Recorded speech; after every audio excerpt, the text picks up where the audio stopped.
नमस्कार, RN TV national में आपका स्वागत है और मैं हूं आपके साथ सुमन पाल। बुलेटिन की शुरुआत करेंगे बड़ी खबरों के साथ।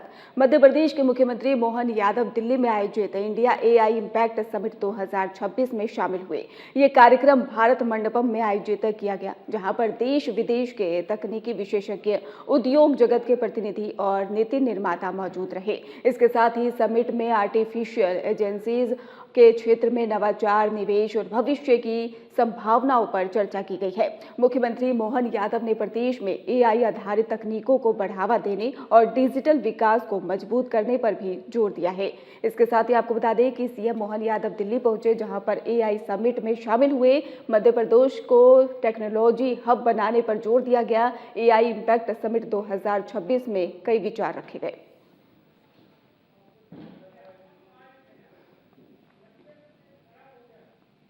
मुख्यमंत्री मोहन यादव ने भोपाल में आयोजित राज्य स्तरीय बीजेपी महापरीक्षण अभियान में भाग लिया और इस अवसर पर पार्टी कार्यकर्ताओं और पदाधिकारियों को परीक्षण दिया गया और उन्हें आगामी चुनावी संगठनात्मक रणनीतियों के बारे में जानकारी साझा की गई।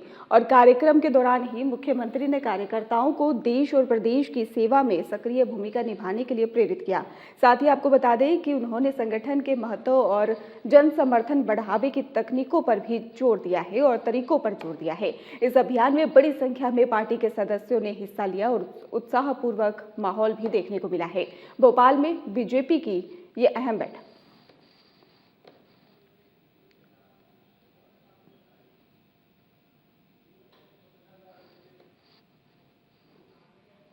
रेसिडेंसी कोठी में अव्यवस्थाओं को लेकर टेंडर निरस्त किए जाने के मामले पर अपर कलेक्टर रोशन राय ने कहा कि हमें शिकायत मिली थी कि व्यवहार को लेकर और उनके जो क्रियाकलाप हैं उसके आधार पर हमने कार्रवाई सुनिश्चित की है। राज्यपाल के स्टाफ ने व्यवहार पर भी आपत्ति जताई थी। सफाई का कुछ मुद्दा था और कर्मचारी का ये व्यापार जो है वो ठीक नहीं है, व्यवहार उनका ठीक नहीं था और उसी मुद्दे को लेकर शिकायत की गई थी और जिस पर हमने कार्रवाई की। शिकायत मिली थी उनके व्यवहार को लेकर और उनकी जो क्रियाकलाप है उसके आधार पर हमने इसकी कार्रवाई सुनिश्चित की है। इनके व्यवहार को लेकर गवर्नर साहब के स्टाफ ने आपत्ति जताई थी और खासकर इसी बिंदुओं पर उनको हमने कार्रवाई सुनिश्चित की। नहीं, ऐसा तो नहीं है। ये सब भ्रामक एक न्यूज चैनल के द्वारा वही चलाया जा रहा है इस तरह का। यह सब भ्रामक है, उसमें सत्यता नहीं है। पर यह है कि इनका व्यवहार ठीक नहीं था। बेडशीट को लेकर कोई इशू था, सफाई का कुछ मुद्दा था उनका, तो इनका व्यवहार ठीक नहीं था। उसी मुद्दे को लेकर इन्होंने मतलब कहा गया था, तो उसी आधार पर हमने कार्रवाई की। इस तरह की कार्रवाई सर की जाएगी, इनको हटाया गया। देखिए, मैंने ये बताया कि ये बिल्कुल भ्रामक है, सही नहीं है। जो न्यूज चैनल द्वारा ये चलाया जा रहा है उचित नहीं है। जो तथ्य है वो ये है कि जो कंपनी है या जो इनका व्यवहार ठीक नहीं था, उस वजह से। जबलपुर में देर रात को दो गुटों के बीच में कहासुनी के बाद झड़प हो गई। देखते ही देखते मामला बढ़ गया और क्षेत्र में तनाव की स्थिति बन गई। सूचना मिलते ही पुलिस मौके पर पहुंची और हालात को काबू पाया। बता दें, घटना के बाद ही प्रभावित इलाके में भारी पुलिस बल भी तैनात किया गया और वहीं पर पुलिस लगातार गश्त कर रही है ताकि दोबारा कोई विवाद ना हो। अधिकारियों के मुताबिक फिलहाल स्थिति पूरी तरह से नियंत्रण में है और माहौल शांत बना हुआ है। पुलिस मामले की जांच कर रही है और झड़प में शामिल लोगों की पहचान की जा रही है। प्रशासन ने लोगों से शांति बनाए रखने और अफवाहों पर ध्यान न देने की अपील की है।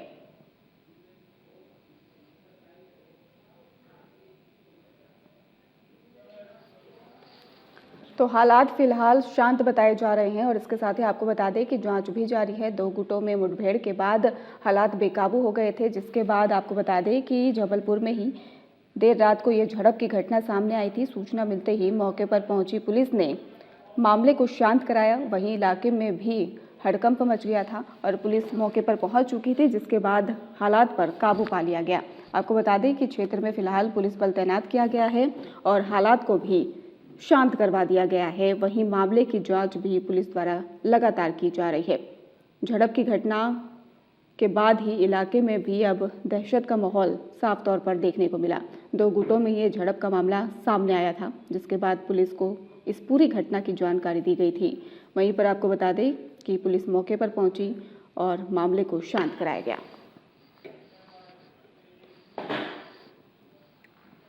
मालेगांव रोड एमजी रोड पर रात को ही देर से एक तेज रफ्तार कार ने 7 वाहनों को टक्कर मार दी। इस हादसे में 4 लोग गंभीर रूप से घायल हुए। घायल लोगों की पहचान सौरभ, अनिकेत, सचिन और राज वर्मा के रूप में हुई है। वहीं सूत्रों की माने तो वाहन चला रहे व्यक्ति गजानन मालवीय भारी नशे में थे और जिसके चलते ये पूरी घटना को अंजाम दिया गया। पुलिस ने तुरंत उन्हें हिरासत में लिया और स्कॉर्पियो को भी जब्त किया। साथ ही मामले की जाँच के लिए इलाके के CCTV फुटेज भी खंगाले जा रहे हैं। समीक्षा की जा रही है। पुलिस ने नागरिकों से अपील की है कि वे सड़क पर सतर्क रहें और तेज रफ्तार वाहन चलाने से बचें। तो इंदौर से आपको खबर बता रहे हैं जहां पर MG रोड पर यह कार हादसा हुआ है। बताया जा रहा है कि कार चालक नशे में धुत था जिसके चलते ये पूरा हादसा हुआ है। वहीं पर कुछ लोग घायल बताए जा रहे हैं। इसके साथ ही आपको बता दें कि पुलिस को पूरी घटना की जानकारी मिली, जिसके बाद पुलिस ने नशे में धुत चालक को गिरफ्तार कर लिया है और पूछताछ भी की जा रही है। मामले की गहनता से छानबीन की जा रही है। वहीं पास में लगे CCTV फुटेज भी खंगाले जा रहे हैं। शाहपुरा थाना क्षेत्र में राष्ट्रीय राजमार्ग पर एक दर्दनाक सड़क हादसा हुआ जिसमें कि 2 लोगों की मौत हो गई और 4 अन्य घायल हो गए। शाहपुरा थाना क्षेत्र के SHO प्रवीण सिंह ने बताया कि हादसा बेलखेड़ा की ओर से शाहपुरा आ रहे 6 लोगों के साथ हुआ है।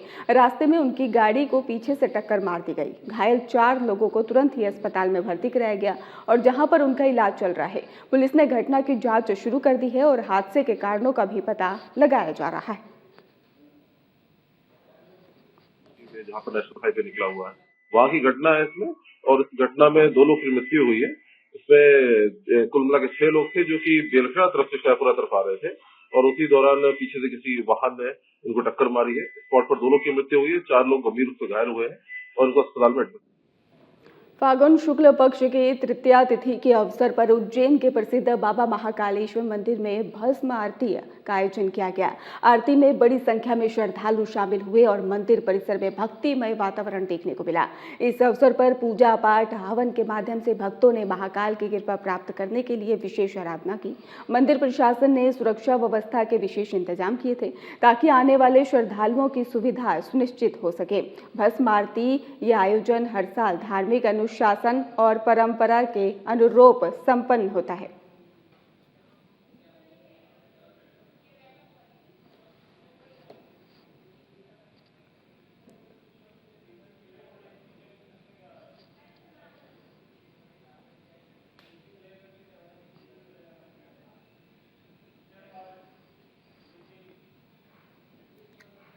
मुख्यमंत्री डॉक्टर मोहन यादव ने मुंबई में आयोजित 24/7 revision to reality Madhya Pradesh journey सम्मेलन में भाग लिया। इस सम्मेलन में ऊर्जा क्षेत्र की प्रगति, नवीनीकरण और ऊर्जा और इसके साथ ही राज्य के 24/7 बिजली आपूर्ति योजना पर चर्चा की गई है।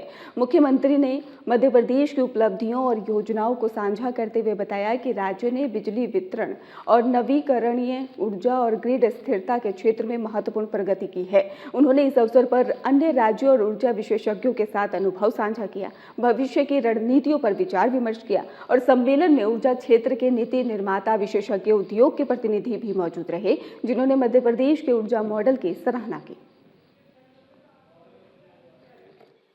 वैश्विक चुनौती वाले वातावरण के अंदर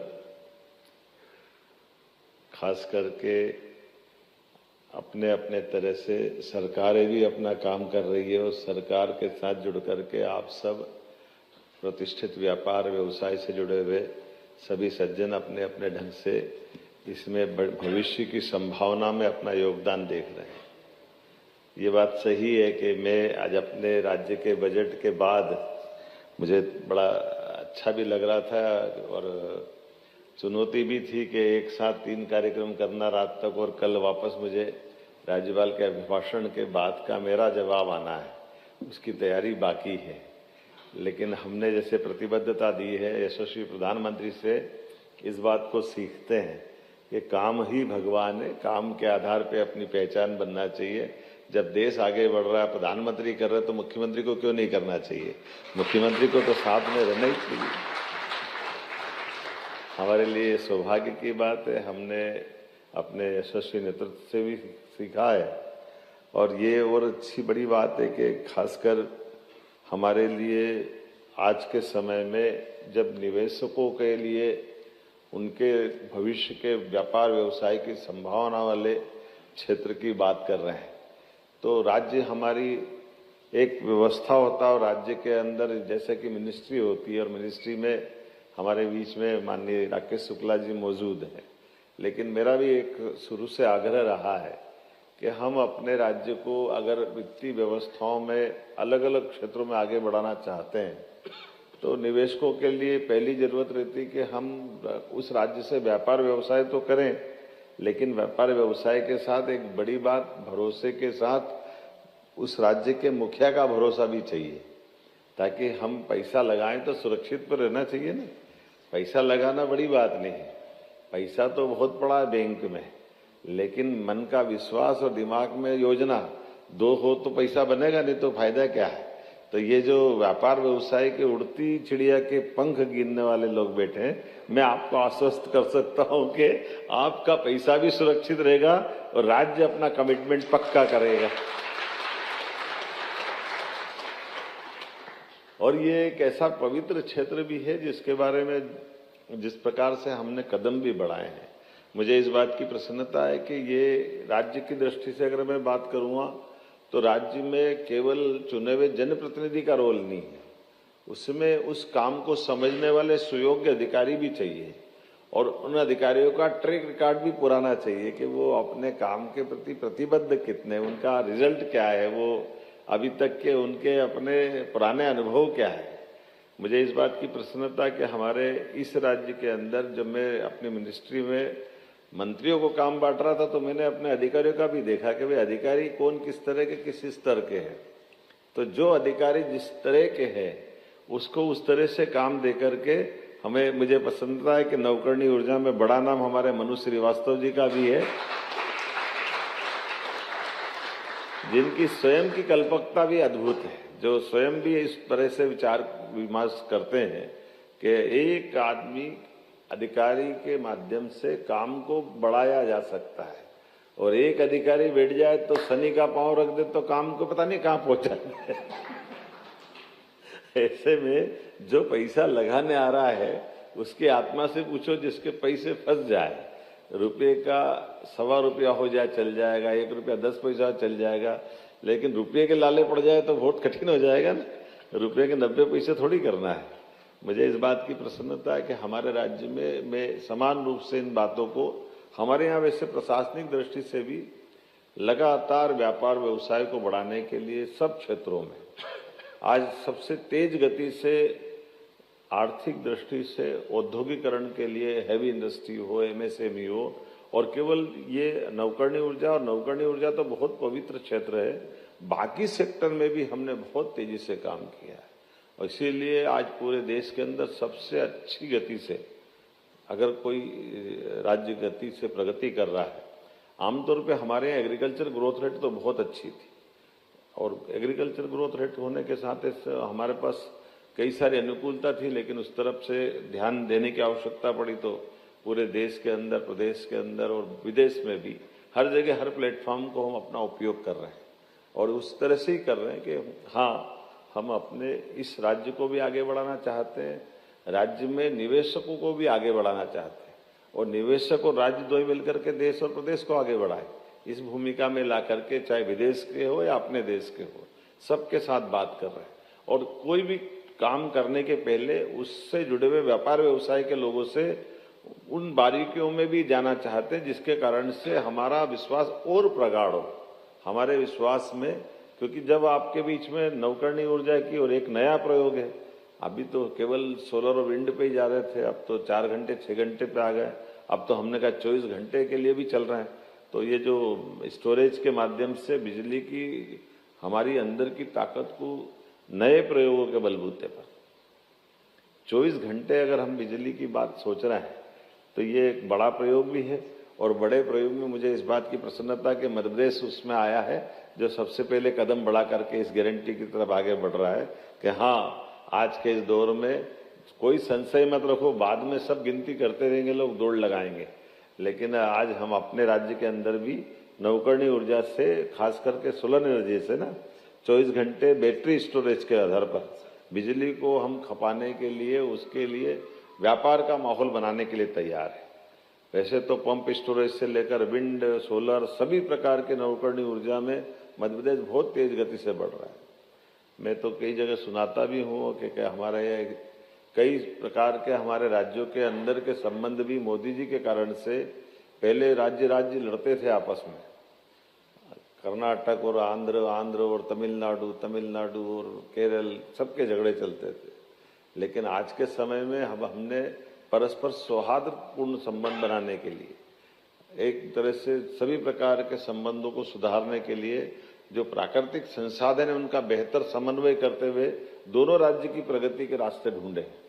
तो नदी बंटवारे में राजस्थान के साथ हमने पार्वती काली सिंध चंबल प्रोजेक्ट पर काम किया।